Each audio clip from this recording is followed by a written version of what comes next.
करे ललकार बुलबुल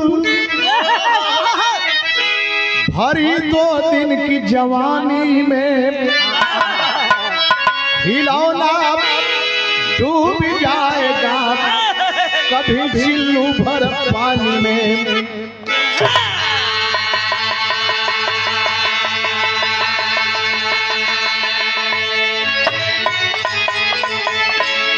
हरे गुजर जाएगी जलवा सभी अकेले जाओगे हटा फेरी अनोखी है मनमितवा बस हाथ पसारे जाओगे।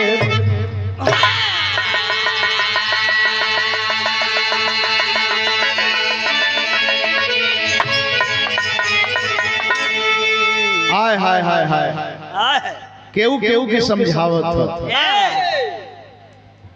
केहू के समझावत हो और एक लाइन संकेत हो लाल तनी सा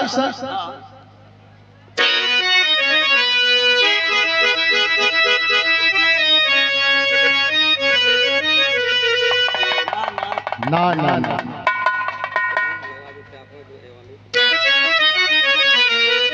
हर रतिया बलमुआ दिहलस जारी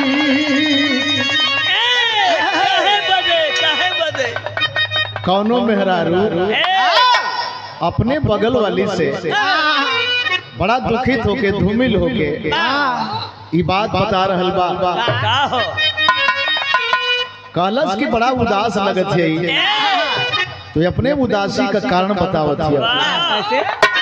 अरे रतिया बलमुआ दिहलस जारी तरकारी बिना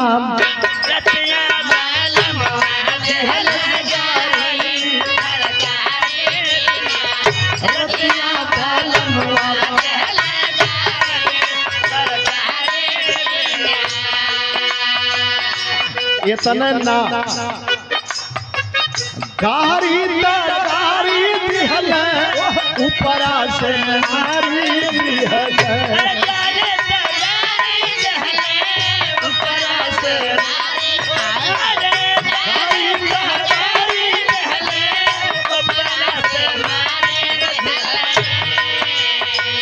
देखा तनी पीठी या उधारी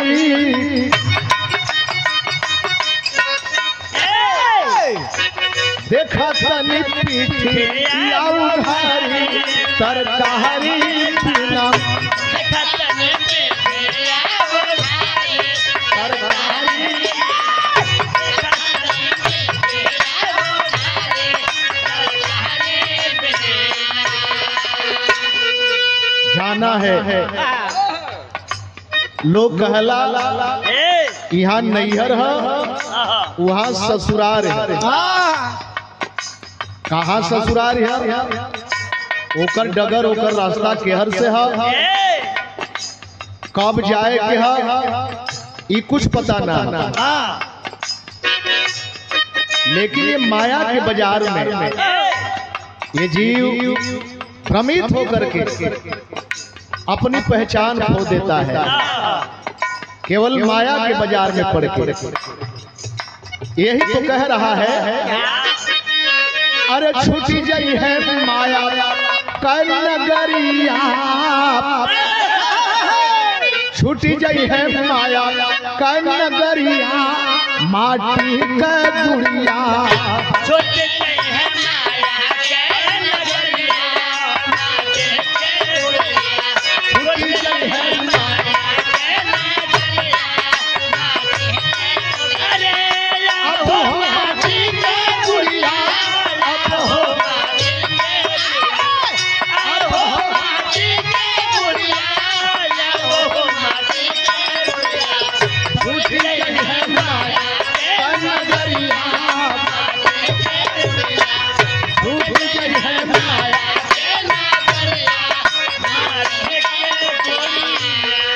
यहाँ स्त्री लिंग क्यों रखा जाता है? हम जितने लोग हैं आज तो नानी की अंत्येष्टि में हम लोग गा रहे हैं लेकिन कभी नाना भी होते तो यही कहा जाता। स्त्रीलिंग का प्रयोग क्यों किया जाता है? क्यों? हम सारे लोग मर्द हैं, लेकिन हम सबकी आत्मा स्त्रीलिंग है, इसलिए दुल्हन का रूप बताया जाता है। परमात्मा जिसको कोई नहीं देखा, पर आत्मा पराया की आत्मा है। हम दुल्हन है, परमात्मा आत्मा दुल्हन है, परमात्मा दूल्हा है। आत्मा जो अपने साथ में है दुल्हन है, जो पराये के साथ में है परमात्मा के रूप में है वो दूल्हा है। यही तो कह रहा है, सन कैसा है सापा करी है सिंगारवा रच के,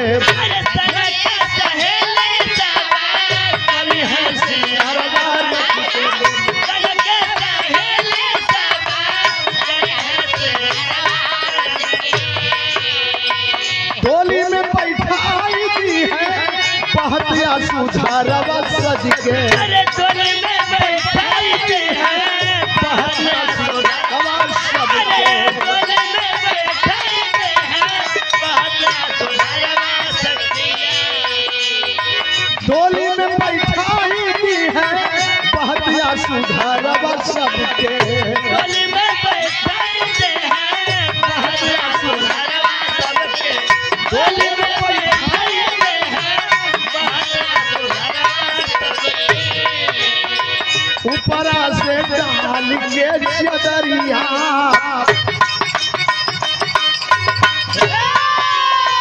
ऊपरा से डाल के चदरिया गुजरिया, ऊपरा से डाल के चदरिया माथे पे गुजरिया, ऊपरा से डाल के चदरिया माथे पे। इतना ही नहीं, बेटी बहन की विदाई हो दो अर्थी भाव है, लाख रोती है छटपटाती है, लेकिन डोली में बैठाना ही पड़ता है। बैठाने वाले भी बर्दाश्त नहीं कर पाते हैं, देखने वाले भी बर्दाश्त नहीं कर पाते। वह हाल यहाँ है, डोली में बैठावत सबकर आंख से आंसू चलेला, देखवैया भी रोवेला धूमिल हो जाला, लेकिन जब डोली पहुंच जाले तो मेहना होला ताना होला। कैसन मेहना ताना होला?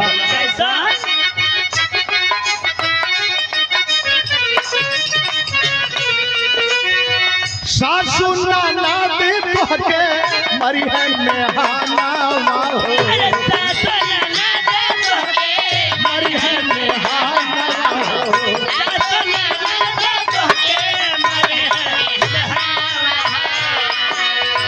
नैहर में के करके कर, नैहर में के करके कर ले हलू तू जाना हो, नैहर में के करके कर नैहर में के करके कर ले हलू तू जाना। जस और अपजस, अच्छाई और बुराई, यही तू का चर्चा होने, यही के मेहना है। फलाने बड़ा बढ़िया रहल, फलानी बड़ा बढ़िया रहल, फलानी ना अच्छा कर्म कैली, एक खटिया पर से दो खटिया पर कैली, यह नरक है, अच्छाई ही स्वर्ग है। किसी ने देखा नहीं है, जन्नत भी यही है, दोजख भी यही है, नरक भी यही है, स्वर्ग भी यही है। सासू नाना दे तोहके मरी है मेहाना हो,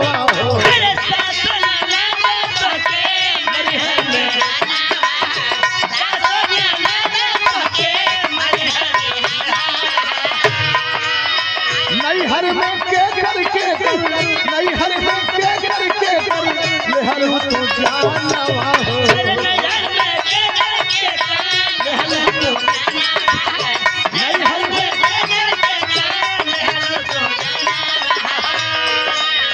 काले के अइनु ससुररिया, काले के अइनु ससुररिया माटी के गुड़िया,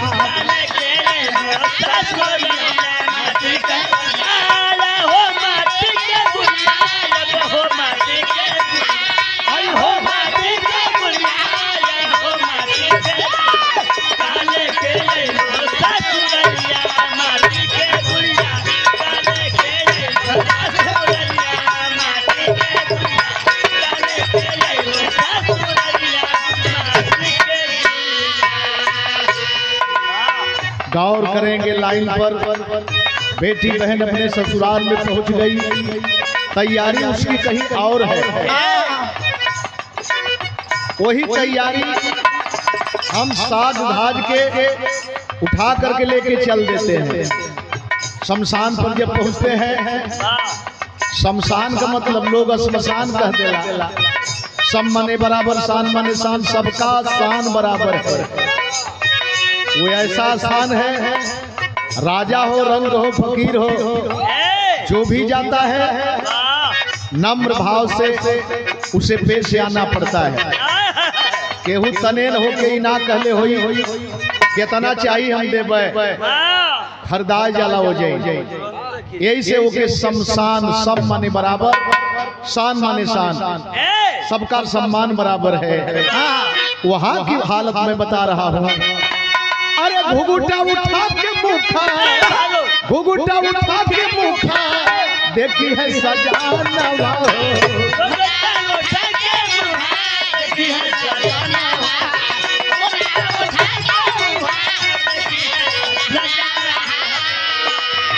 कन कन से जिया पर, कन कन से जिया पर काटी बजाना हो, काटी बजाना हो, कन कन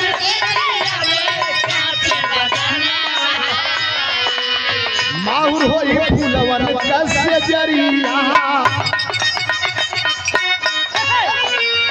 माहुर होई फूलवन कैसे जरिया, माटी का दुनिया होई फूलवन कैसे जरिया, माटी का अरे या हो माटी के गुड़िया, या हो माटी के गुड़िया, माटी के गुड़िया, या हो माटी के माहुर होई फूलवन कैसे जरिया, माटी के गुड़िया, माहुर होई फूलवन कैसे जरिया, माटी के गुड़िया।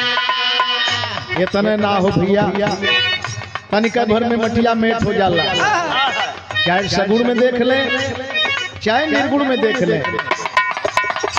तनिका भर में मटिया मेट। यहाँ तमाम फूल माला से सजा करके 1000 थे सौपट लपेट के लेके जायल जाला। तनिका भर में नोच नाच के एक और कह दिले। वह हाल सगुण में हो। इतने ना पहलवा लोग राखियों की चलवावे, राखी चाल के तोप जा, सवेरे उठ के देखल जा कथुआ के जन्म पौले हुए, कौनो किरौना रेंग दिले रहे तो के लोग कहे गोबरौरा के जन्म पौला। बढ़िया कर्म ना रहल, बढ़िया कर्म ना रहल, गोबरौरा के जन्म पौला। हमहन का वेद जन्म देला। इस्लाम धर्म जो मर गया उसका कोई जन्म नहीं। यही में तमाम भ्रांतियां हैं। केहू जन्म देला आ केहू के ना मानेला। हम बताइला भैया, हरे पगिया पगिया दुई रूपवा देखाला, एक फूल खिल, एक फूल मुरझाला, फूल एक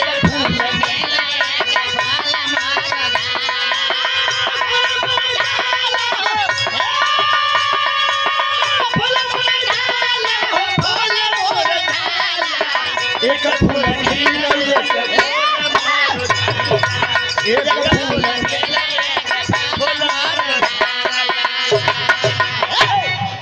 सुनील बरेड पकौड़ा सेंटर मिर्जापुर भैया की तरफ से बरेड पकौड़ा, बरेड काट के जो पकौड़ा बनेला भैया की तरफ से ये प्यार भरा 100 रुपए का पुरस्कार। सच्चाई को आपने स्वीकार किया, सही है मेरे दोस्त। कहीं एक और केहू का पैदाइश हो ले, कहीं एक और केहू दूसरे जगह जाला। बगिया अरे बगिया रूपवा देखाला, एक फूल खिल एक फूल मुरझा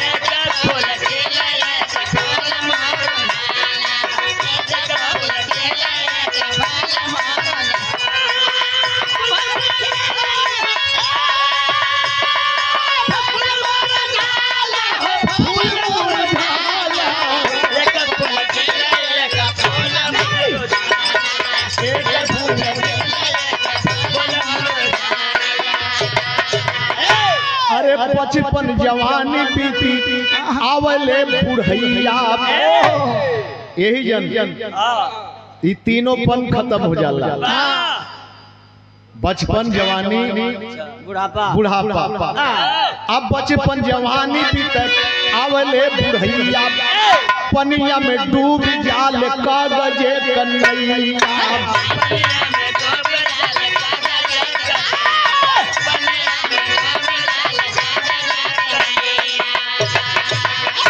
पनिया में डूबी जाले कागजे कन्हैया संगवा तक केहू के अरे केहू नहीं जाला एक फूल खिल एक फूल मुरझा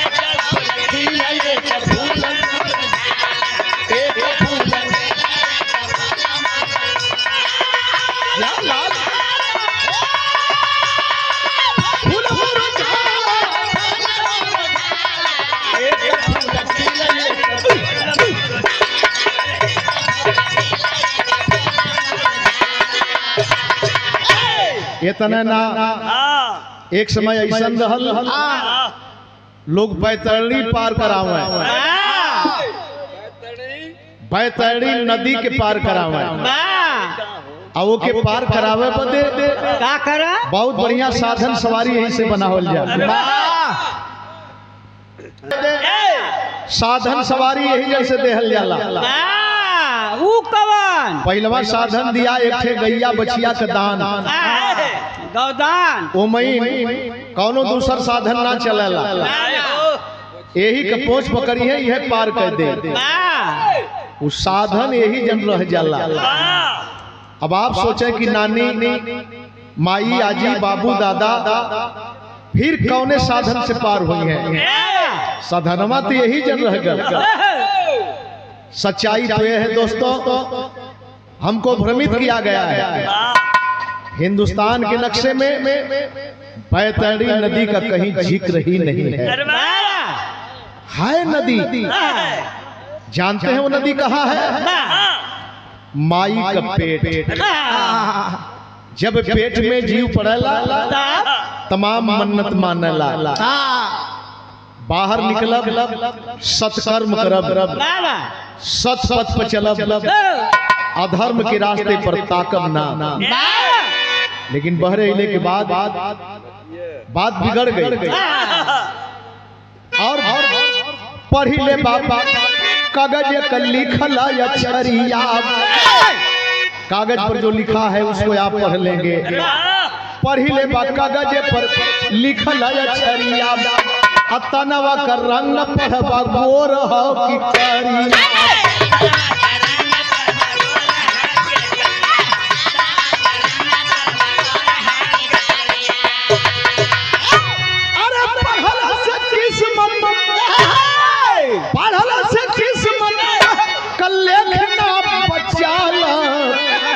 एक फूल खिल एक फूल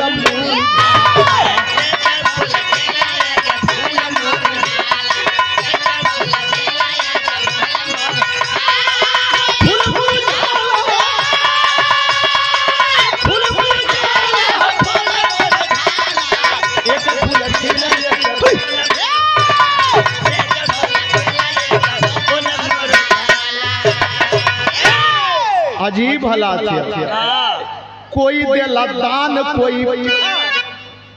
कोई देला दान कोई भूखिया सतावे कोई मांगे भीख कोई लंगर लुटावे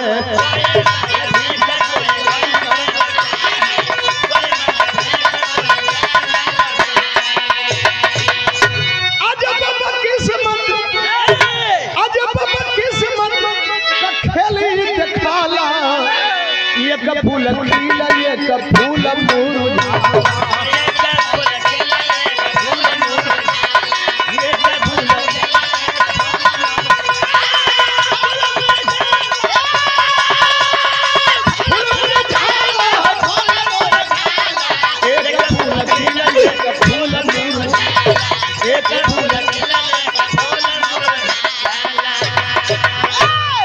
इतने ना आज नानी के ब्रह्मभोज दे रही मेहमान गावत है।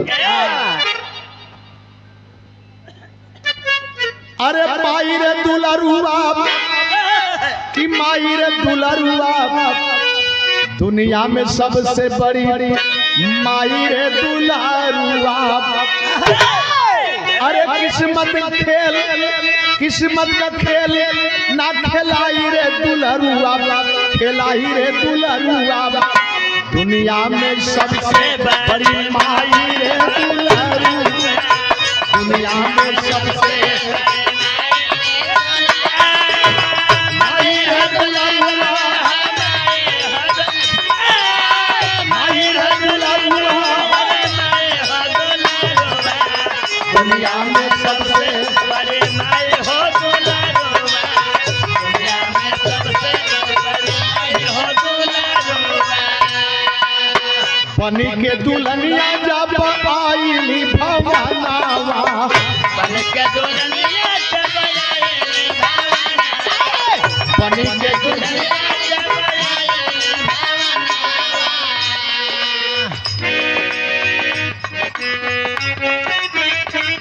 शिव सागर मास्टर दुल्हनिया जब आईली भवनावा, बन के दुल्हनिया जब आईली भवनावा,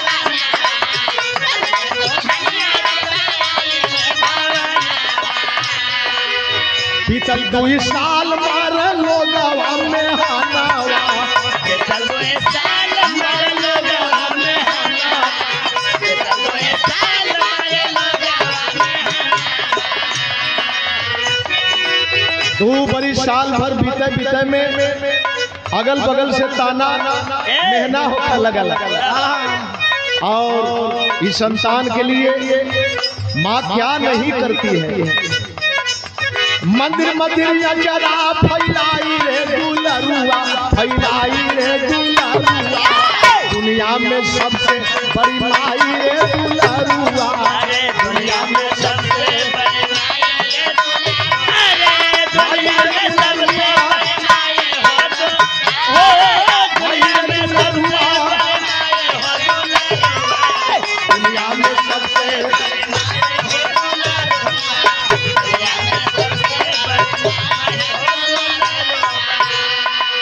इतना ही नहीं लाख पीड़ा सही के माई देवली जनमावा, सह के माई देवली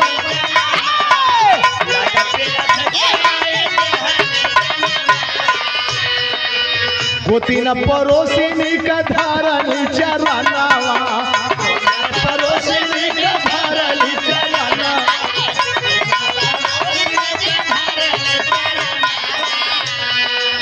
दूधवा का कर्जा ना भुलाई रे दुलरुआ, दूधवा का कर्जा ना ओराई रे दुलरुआ दुनिया में सबसे बड़ी माई रे दुलरुआ। अरे दुनिया में सबसे बड़ी माई, दुनिया में सबसे बड़ी माई हो दुनिया में सबसे बड़ी माई, दुनिया में सबसे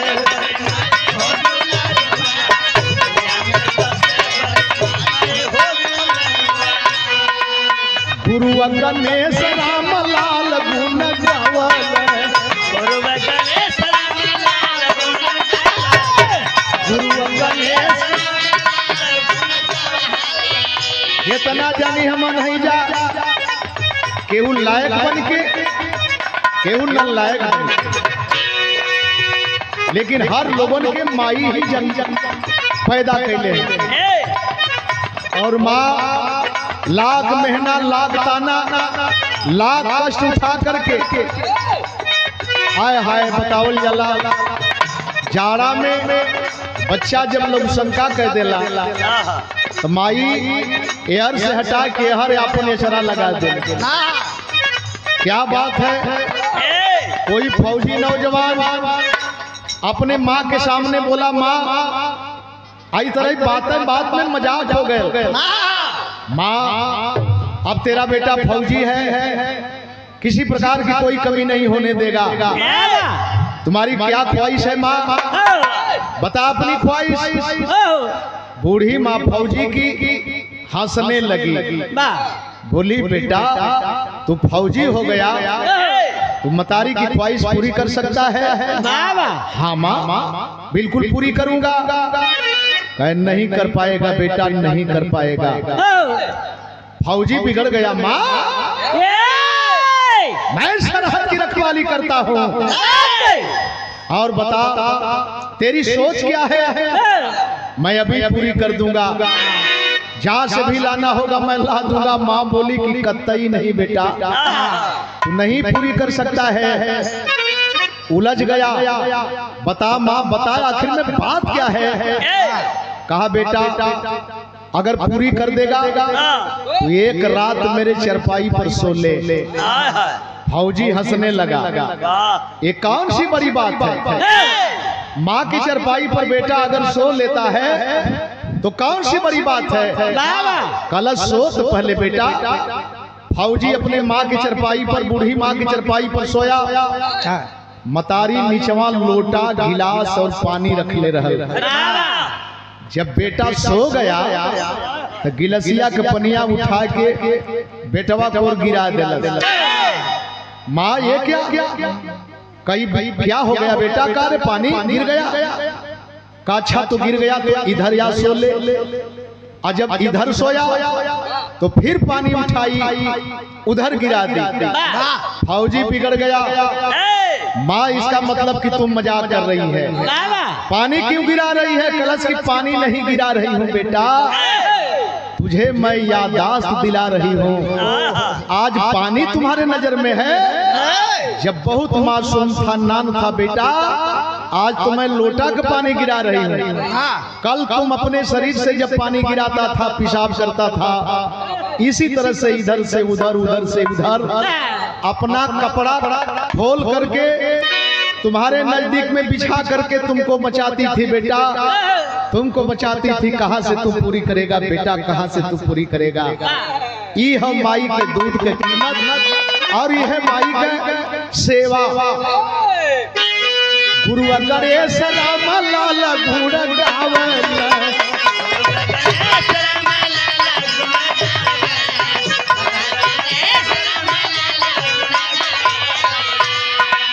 चंद्रिका विमाला के सब समान भावन,